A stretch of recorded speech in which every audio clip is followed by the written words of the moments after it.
Ens explicaràs una cosa de la fotografia de la fàbrica de les boles, veritat? Com et dius?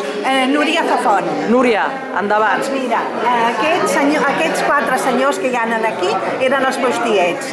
1, 2, 3 i 4. Amb aquests 2 del mig no els conec. Deurien ser treballadors d'ells, no sé, no tinc ni idea. Però els 4 sí que els vaig conèixer de seguida.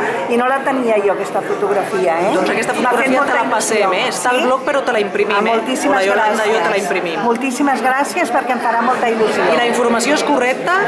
Que és la carboneria, la Casa de les Boles, al carrer Claret número 6? Bueno, no, la Casa de les Boles no, era la fàbrica de les boles. La fàbrica de les boles, ja ho corregirem, molt bé. Sí, però el més perfecte, tot estupendo. I l'Antònia Torrents ens va dir treballadors de la carboneria anomenada la Casa de les Boles, que és la fàbrica. Aquests 4 senyors eren els amos, diríem, no?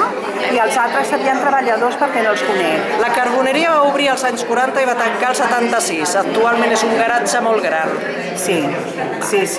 Molt bé. Doncs primer, és que va ser moltes coses. Primer, clar, en aquells anys era fàbrica, quan em diguis que paro, I era fàbrica de boles, llavors tenien carbó, portaven, ho entregaven a restaurants, i llavors ja amb el temps va anar al petroli, al butano, va anar canviant, després va ser pàrquing. Genial. Moltes gràcies. De res.